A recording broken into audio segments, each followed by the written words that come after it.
lang yun ang bitaklay. Fair ba nga ka ng, ano sila dire? Tell your people to open their doors for investigation.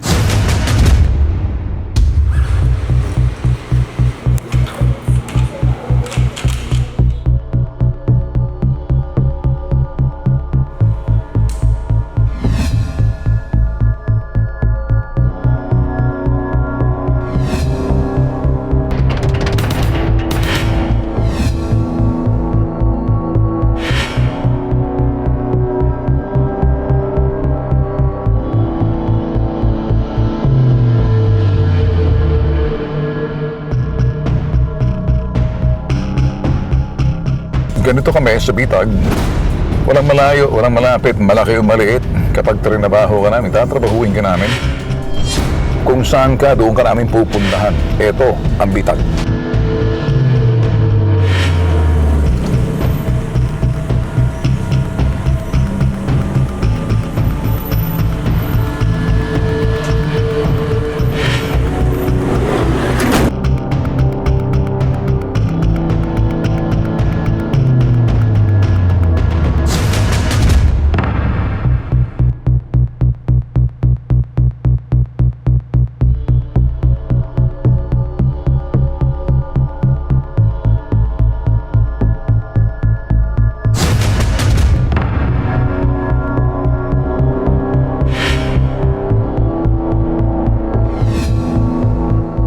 Anybody that you wish to interview na hindi niyo naabutan, available, just let me know, patawagan natin.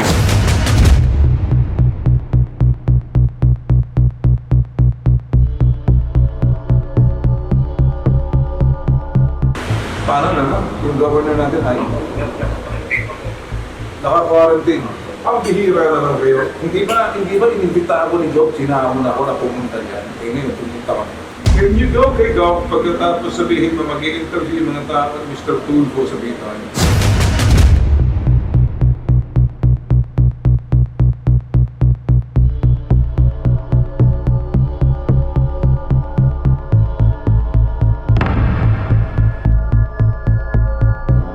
So anytime, kung ready na sila, you tell me.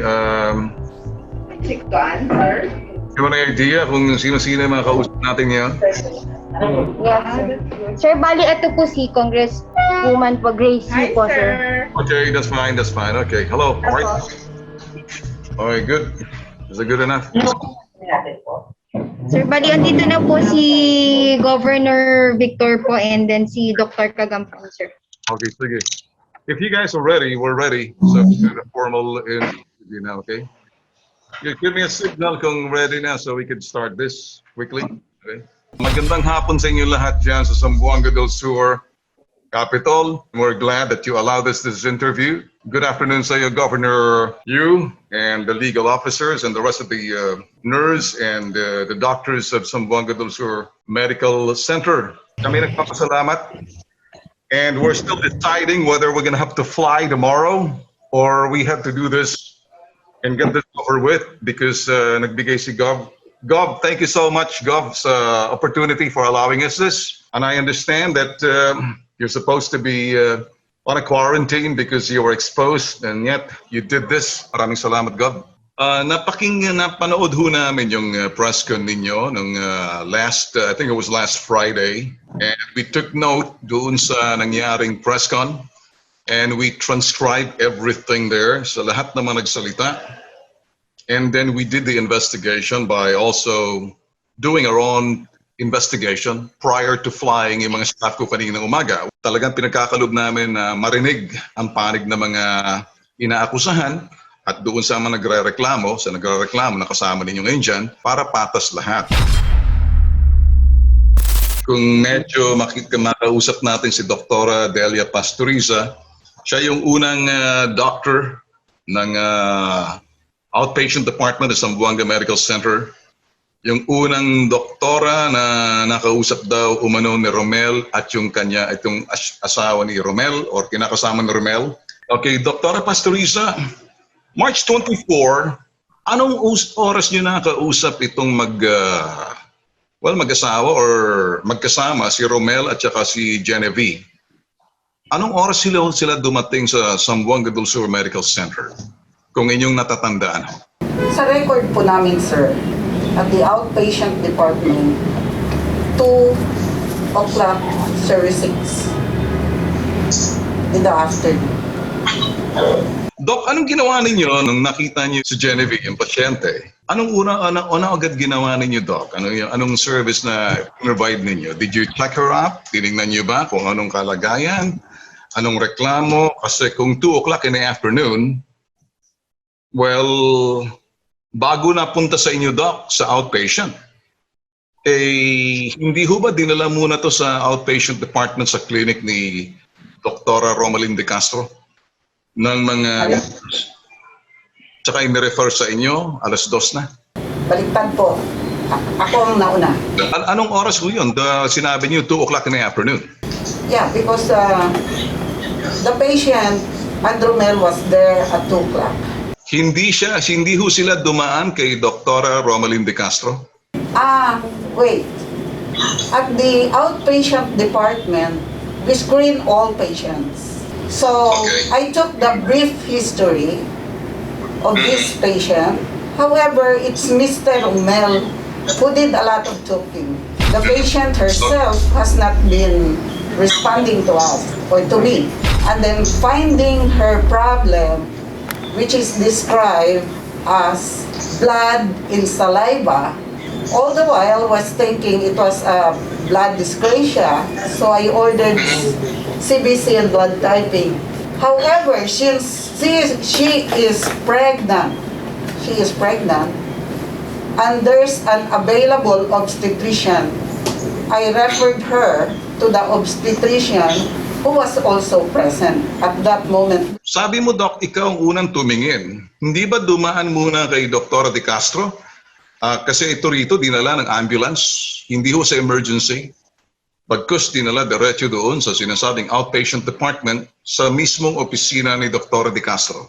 I don't know, but what can I reply to you, sir, is what had happened, really, during that time.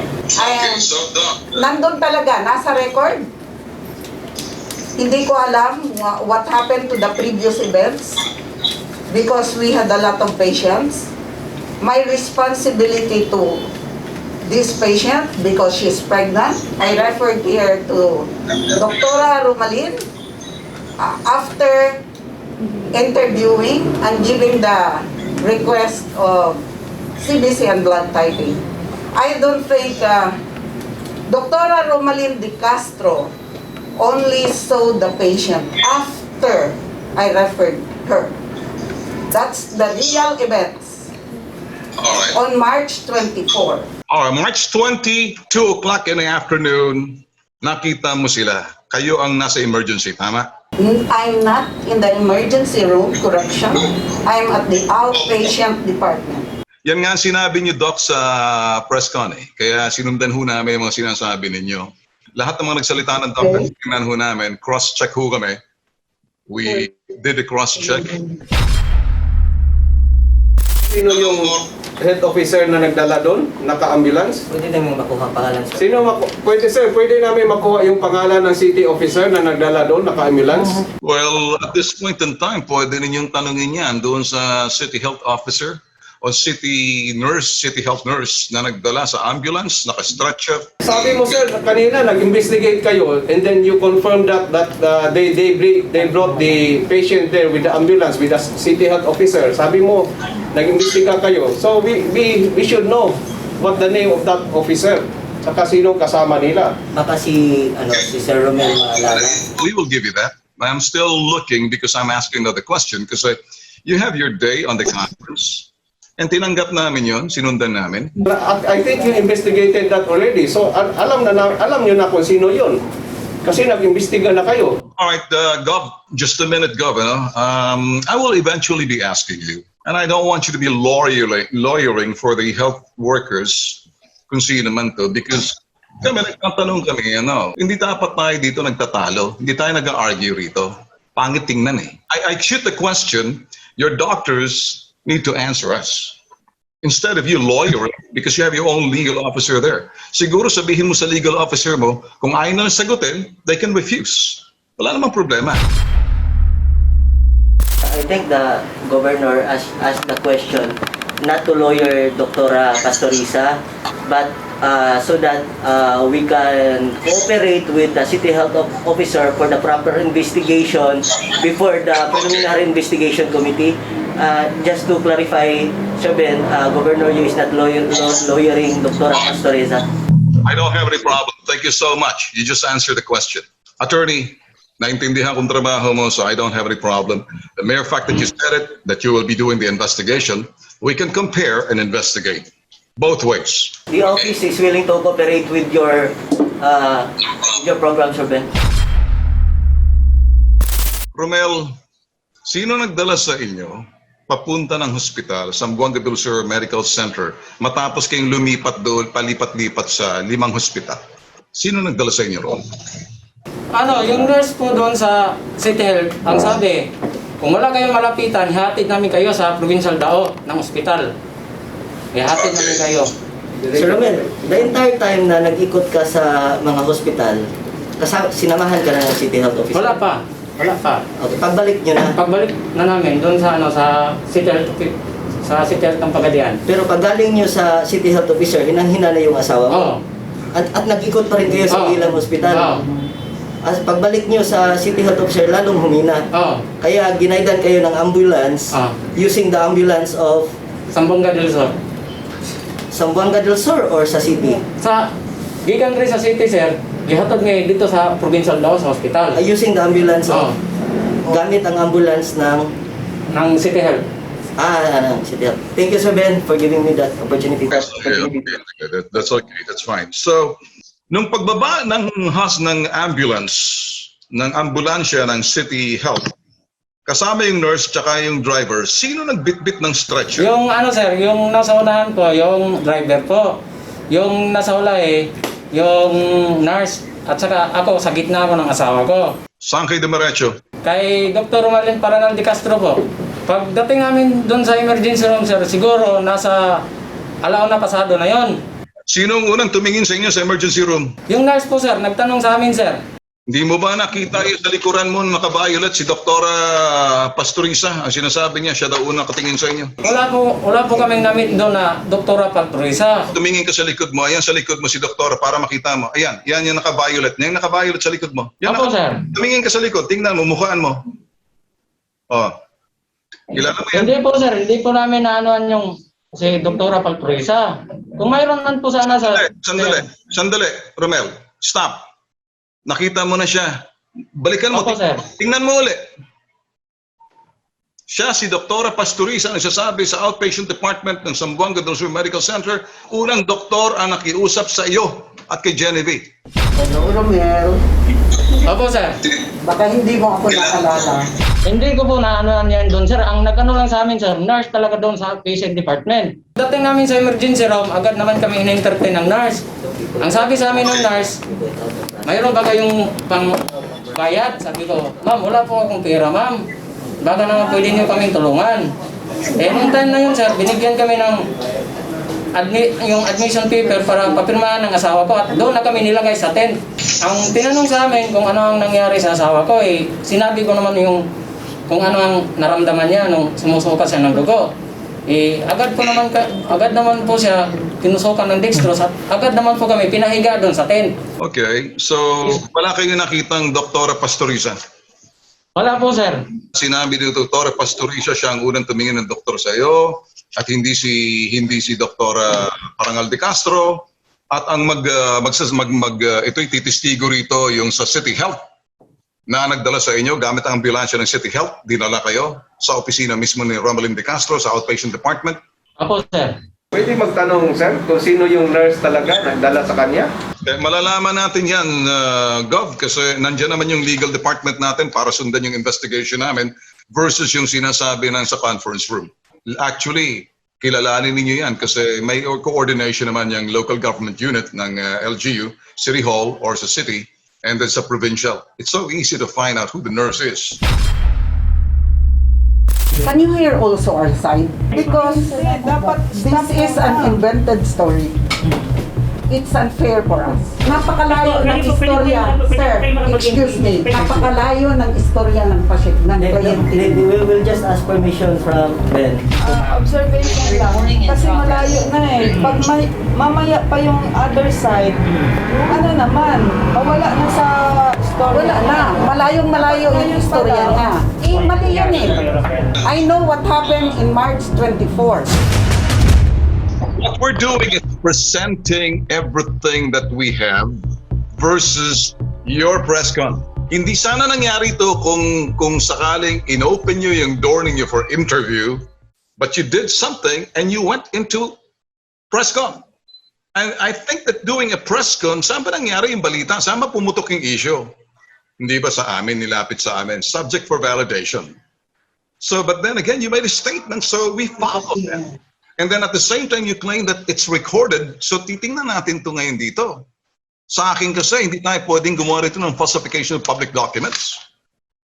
If I may, Sir Ben? Yes.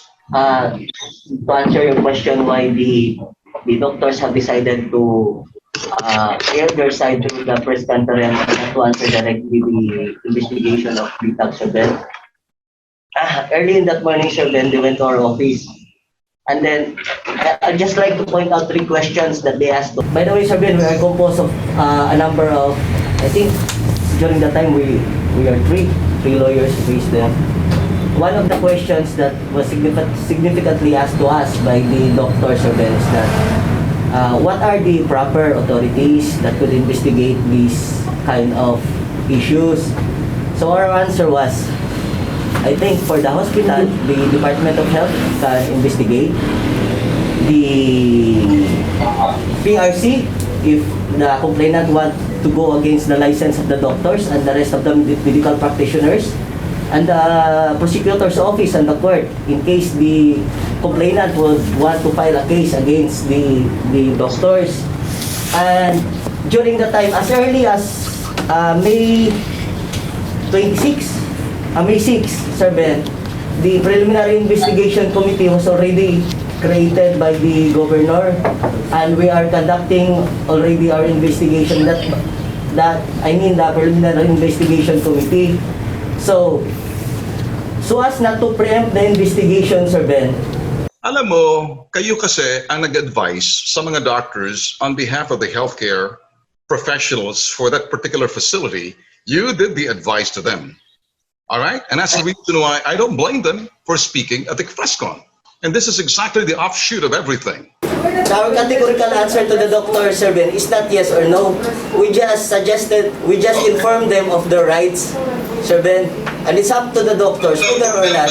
Bago tayo pumunta riyan, let's go back. Yung Chief of Staff ni Congressman Divina, for your information, Wednesday ng gabi, called our staff, si Apple Meneses. And the Chief of Staff nitong si Congresswoman, the wife of Governor Yu, called us. And then, yung attorney na yon, pinakausap si Dr. Kagampan. May sinabi si Dr. Kagampan sa press con na nasabi niya daw lahat sa amin. Medyo pumantig yung tainga namin kasi si Dr. Kagampan, for your information, attorney, we were thinking na ipa-facilitate ni Dr. Kagampan the interview if necessary, or the right to say, hindi kami magsasalita sa inyo. We reserve the right not to talk to you. We can take that. But Dr. Kagampan told my staff, kaya nilabas namin, and then nagbigay pa siya ng apology niya from the apex of my heart instead of from the bottom of my heart. Sorry, ginamit yung pangalan ni Apple Meneses. And sinabi ni Dr. Kagampan, wag mo nang sabihin kay Mr. Tulfo, yung pinagkaloob sa inyo na karapatan na marinig, ang panig na inyo dapat marinig. Wala eh. Sa halip nag-press con kayo. And then mag-press con kayo, parang giniba ninyo yung victim na lumapit sa amin, saying that all the stories na pumunta sa amin full of holes. As a matter of fact, nabahala pa yung regional director ng DOH eh. Now we brought that to the attention dito sa Maynila. Pwede po bang sagutin muna ng mga doctors and nurses yung claim ni Romel? Kasi hindi man ako lawyer, hindi rin ako investigative journalist, pero Parang feel ko may inconsistency sa mga sinasabi ni Romel eh. When we were listening sa press con ninyo, kami naawa kami doon sa complainant because he was portrayed na parang nagpalaglag. I'm sorry, but this is exactly what we saw on the record. Meron kaming kopya ng press con.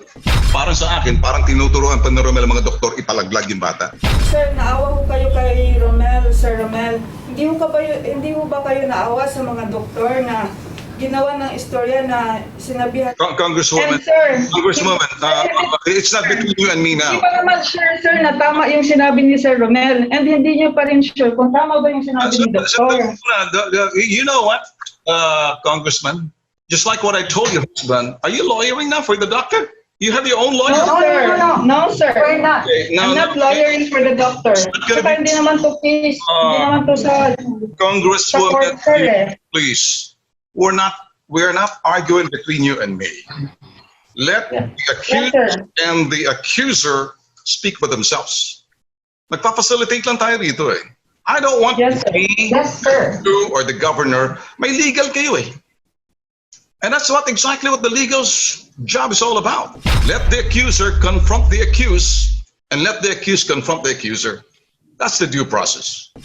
Romel, nagkausap tayo. Nabasa ko yung first na referral mo. No? Di ba ang instruction ko, magpapakuha ka ng eksaminasyon ng dugo at ire-refer ka sa OB dahil buntis yung pasyente mo. That's in March 24 ng hapon. Tayo ang nagkausap. Hindi mo ako kilala. Complete PPE kami at saka meron pang plastic barrier between us. It's fine with me. However, pagkatapos nating magkausap, it was the time na pumunta ka sa room 8. Ang room 8 is not a private clinic of Dr. De Castro. It is our department at the outpatient department. Doon ka nakita ni Dr. De Castro. Ma'am. Ang nagbigay nandito si Mrs. Torres, she's not a nurse. Hindi siya nurse. Siya ang tumulong sa iyo, nag-facilitate. Habang ini-interview ang pasyente, you were the one answering everything for her. She did not complain about nanghihina because all the while, ikaw ang nagsasalita. Okay? That was in March 24. At the room 8, ibibigay ko sa iyo si Mrs. Torres. Yung midwife, walang nurse. Wala akong narinig na Dr. Paltorisa yung apelido mo. Hindi naman kami nag-introduce. Naka-PPE kami doon, pero ako ang kausap mo. Kung mayroon man, ma'am, di sana inamin ko na sana dito sa interview ni Sir Ben. Bahala ka na. Bahala ka na. Ma'am, anong ginawa I sa was anak ko, the ma'am? number 1 doctor at the outpatient department. Sir Robert, relax. Ha? Anong ginawa sa anak ko? Nilagay sa plastic. No, huwag muna tayo dyan. Napakalayo yan. So, sa room 8, doon ka nakita. At ako ang nag-refer sa iyo doon. Okay? Nakita ka ni Mrs. Dr. De Castro. Siya ang nag-order for ultrasound. Ma'am. That was in March 24. Na-perform ang ultrasound March 25. Bumalik ka sa akin para ipabasa, ipa-interpret ang ultrasound report. That's in the outpatient department. Kami dito, may saksi ang Diyos. Nandyan ang Diyos. Walang nagsisinungaling sa amin. March 25 ka na ultrasound doon sa aming ultrasound. Ang result, binitbit mo, pinabasa mo sa akin, ininterpret ko sa iyo. Ako ang nagsabi na wala na yung fetus, wala na yung bata. Dati nang patay, wala nang pintig ng puso. Huwag ka nang magsinungaling sa harapan ko mismo at sa aming staff sa outpatient department. You told us na gipakumot sa inahan sa imong kalib-in ang iyahang puson. Ma'am, Ako naman, ma'am. Do not invent Ako naman, story. ma'am. Mayroon kayong ebidensya, ma'am, na sinabi ko? Yes. Narinig ng asawa ko. Witness. Asa man mo asawa She ko? smiled. Rinig She ng asawa ko, smiled. ma'am. Naglingi ka pa sa iyaha. Tanawa na. Rinig ng Tanawa asawa na. ko. Wala akong sinasabi, ma'am. I don't know. Nasa harapan ka namin. Excuse me, sir. Nasa kaharapan ka namin, ha? Asawa ko. Marami kami. Nakarinig yun. Hindi kami nag-utos na kami magpapatay sa iyong anak. Ako mismo nag-interpret ng ultrasound mo. Alam mo, Sir Ben, masakit sa dibdib ko. Dahil ako matanda na ako sa serbisyo. Nasaktan ako dahil nagsisinungaling itong kliyente nyo. Masakit sa dibdib ko yung pinagsasabi na kami ang naggawa niyan. I'm really sorry, but I have to stop. Baka magka-heart attack ako. Doc, relax. I'm really sorry. I cannot stay in this conversation. Doc, relax, Doc. Sagutin mo, Romel. Baka akong pakinig ka sa akin. Ang sinasabi sa'yo, sinungaling ka. Kung ikay sinungaling, napakawalang hiya mo, ganun ang gusto sabihin ng doktora. Kumbaga, sinungaling ka na, wala ka pang utang na loob sa ospital nila. Ganun ang gustong sinasabi ng doktora. Ang sinasabi ng doktora, in-interpret niya yung ultrasound na patay na yung fetus dinadala ng misis sanggol o fetus sa loob ng tiyan ng misis mo. Ngayon, sagutin mo yan. Kung nagsisinungaling man sana ako, sir, hindi na sana ako nagre-reklamo. Kung ano ang dinanasan namin sa ospital, yun ang sasabihin namin, sir. Okay, Romel, totoo ba na binasa ni Doktora Pastoriza yung sinasabing ultrasound na patay na yung sanggol na dinadala sa sinapupunan ng misis mo? Wala, sir. Wala po. Huwag natin ipairal yung emotions natin dito. Because if emotions will flare up, let's cut this interview. Pangit tingnan to sa publiko eh. Let's behave. I think we're all educated. We're all cultured. Hindi pwedeng mag-pent up yung emotions natin dito. At this point in time, nagkakaroon na ako ng problema doon sa paliwanag ni Dr. Pastoriza na siya nag-interpret ng ultrasound. When as a matter of fact, sinasabi ni Dr. Adrian Alcaraz, siya ang tumanggap sa pasyente kasama si Romel on March 25, 4 o'clock in the afternoon sa emergency room.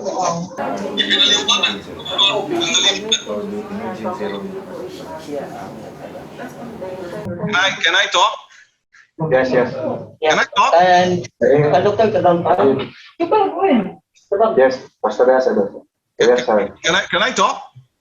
Yeah, please go ahead.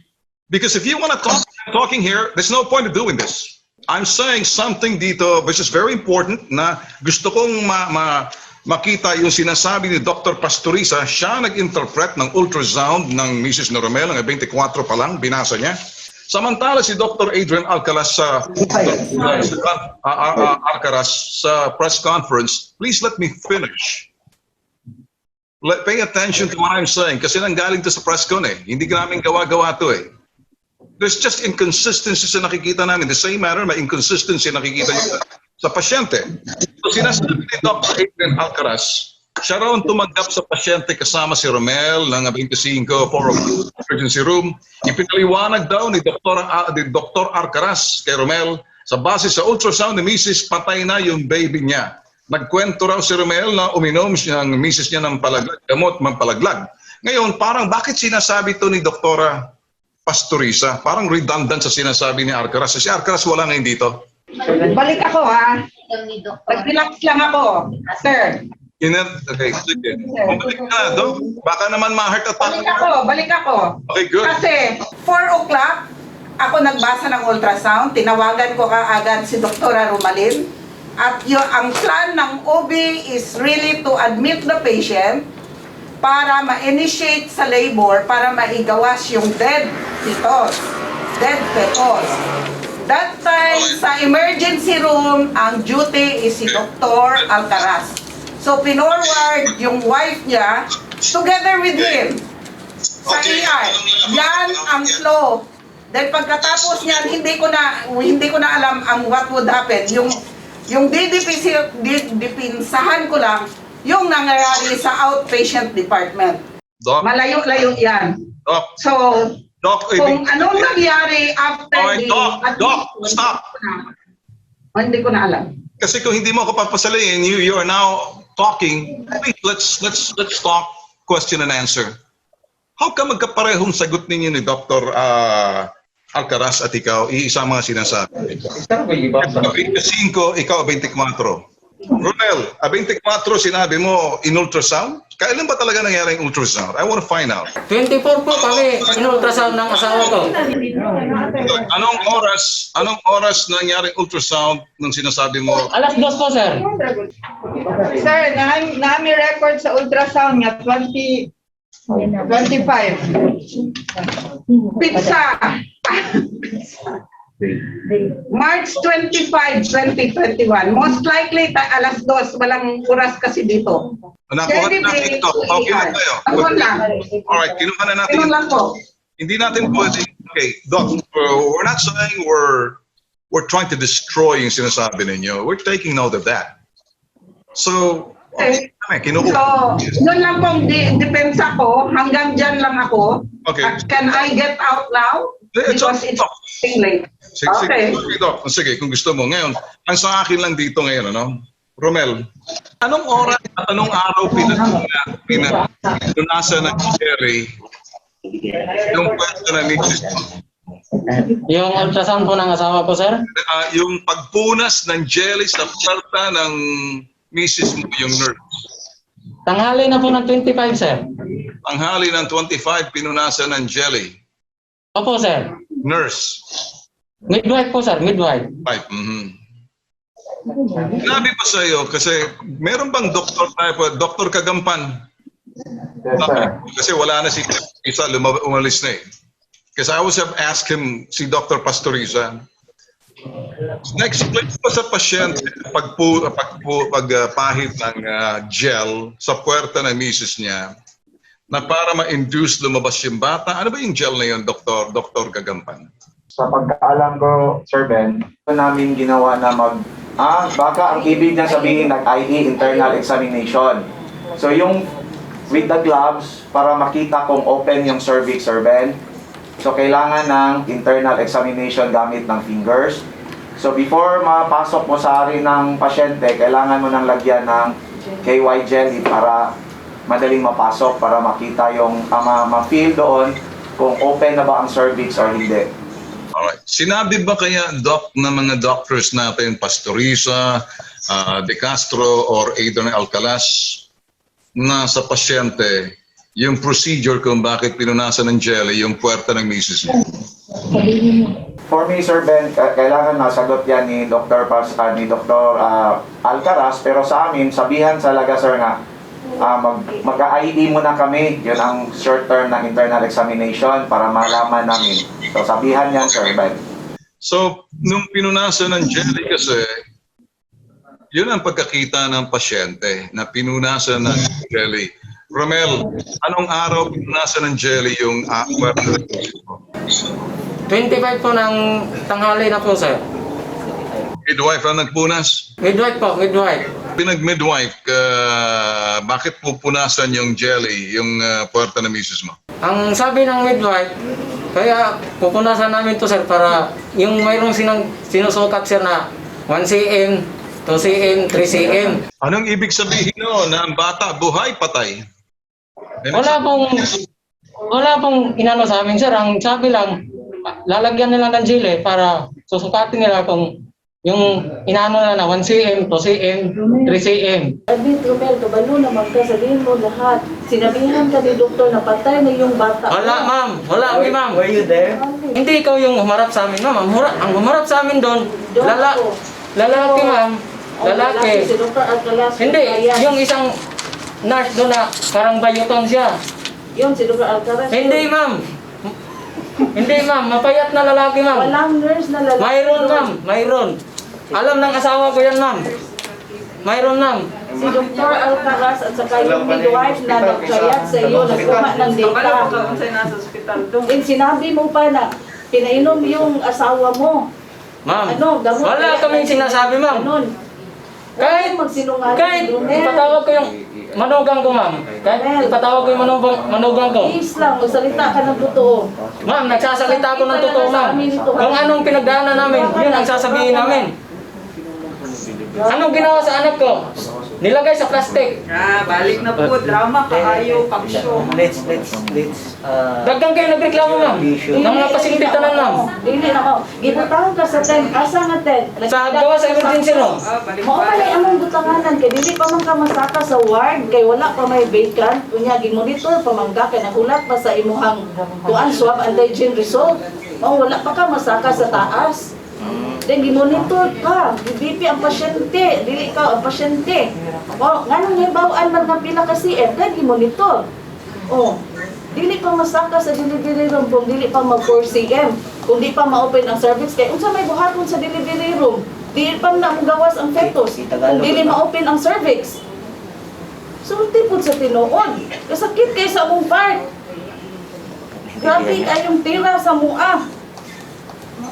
Grabe ba kay among trabaho. Nagkuan ba mi diha, nagtarong sa among trabaho. Walay nurse nga magbinagdita kung dili ingon anak ka. Ma'am, kadaghang kayo nagreklamo, ma'am. Daghang kayo pasinti, ma'am. Nagreklamo. Daghang kayo pasinti, ma'am. Daghang kayo pasinti, ma'am, na nagreklamo. Sure pa makakay, wala jud ka. Nag-open kami, ma'am. Sandali. Hey. I'm out. Ito ba yung investigation natin dito? I'm asking question. Baka po man. Sandali. Nurse, wag ka muna mag-akusa ng bakakon. Hayaan mo ang korte mag-akusa ng bakakon. Pupunta to para magkaroon ng investigation. Wala sa akin. Kami nagpa-facilitate. Kumukuha kami ng facts. Sandali nito. So para sa amin, kung ganito lang sa umpisa, ganun yung ginagawa ninyo sa presscon, you're now doing the same thing. Kami kauna, binavalidate muna namin. Kasi yung aming ginawang chronological events of what transpired, iba dun sa inyo. So, paano ngayon kung hindi tutugma? Sino ngayon ang proper forum to decide on that? Hindi kayo. Sir Ben, the chronological events, you base it from whom, Sir Ben, from the statement of Sir Romel?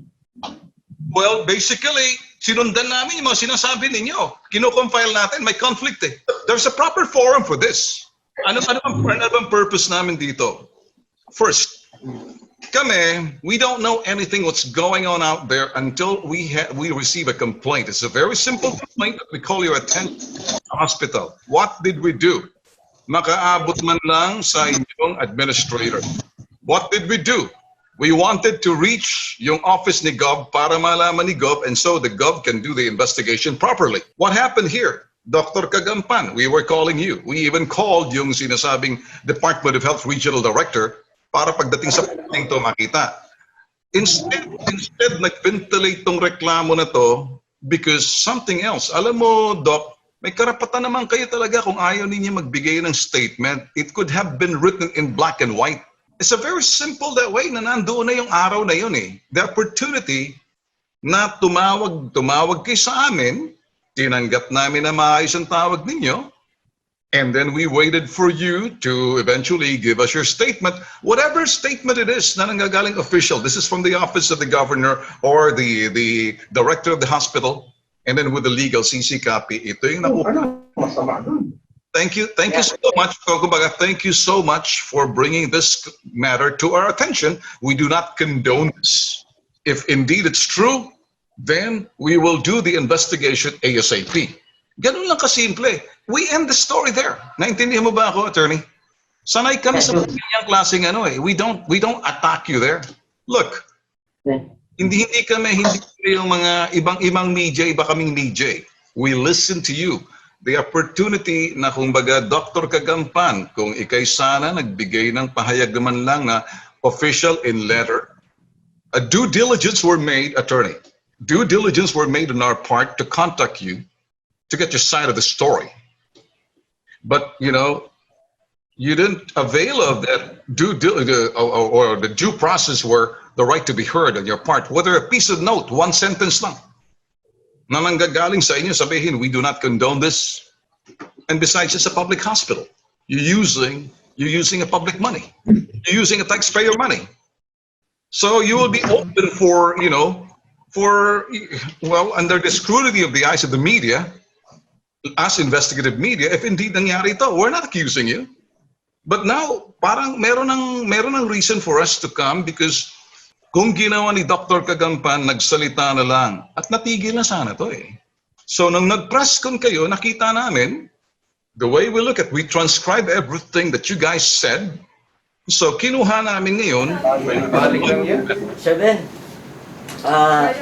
suggestion, Sir Sabi Ben. niyo, may rights kami na hindi magsagot. May rights kayo kung hindi kayo magsagot. Sana si attorney nang sumagot noon. Ayan naman ginagawa na attorney niyo, sinisweldohan niyo agad eh. What's the problem with that? Bob, you're not the issue, Bob. Ang issue rito yung hospital. Why are you taking it so personally? We want to sabi mo kanina, you want to know the side of the story. Abogado mo dapat gumawa niyan. Hindi ikaw. We are willing to share the data information that we gather in our investigation. We are willing to cooperate with you, Sir Ben. Yes. With any of your staff anytime. Andyan staff ko, andyan mga investigators namin. I'll share with them. Sure, Sir Ben. We'll assist on them. And I would like to assure you, Sir Ben, that if indeed the complaint of the complainant, the allegations of the complainant is true, we will not condone whatever malpractice, whatever irregularity was done. If indeed that was true, cooperate in endorsing it to the proper investigatory body, Sir Ben, and the proper sanctions will be given, Sir Ben. I assure you that. Attorney, I think you just said it. Yung governor you cannot stand it. And apparently, I think may misgivings si Gov dito eh. Ama siya ng probinsya. Karapatan niyang marinig kung totoo o hindi. Karapatan niya magpa-imbestiga. Karapatan niya rin sabihin na ganito, hindi namin ikukondone yan. Alangan pa niyang sabihin, kinukondone. What you just said dapat came up from the mouth of the governor. You just said it. Ngayon nagkakainitan na, ngayon naging mainit na. There you go. Actually, sinagot mo na ako eh. Sinagot niyo na kami. You know what? Tell your gov to just cool down. I think there was a miscommunication, Sir Ben. Before conducting this investigation, Sir Ben, the information that was relayed to the governor is to hear the side of the doctors and the governor. But what happened here, Sir Ben, I think this is just a miscommunication, Sir Ben. All of this can be settled, Sir Ben. Well, with you coming into the picture, na wala nang init ng ulo. Kasi ako, ayoko kasing lalabas na parang the governor said something sa kanyang interview na nade-depress, na-stress yung mga professionals sa hospital. True, Sir Ben. Kasi okay, let me yes, I understand that. Don't you think na-stress din yung pasyente? Yeah. Don't you think na-stress din yung asawa ng pasyente, kinakasama ng pasyente? You know what? There will no matter, attorney, gaano man kanipis natin hiwain ng kwadradong keso, dalawang banda yan, bandang kaliwa, bandang kanan. Hiwain mo ng manipis, isang banda lang nakikita ninyo rito. Alam nyo, ang taong bayan, marunong, hindi sila mangmang. Nakakaintindi sila. Public service is public trust. Nasa gobyerno ho tayo.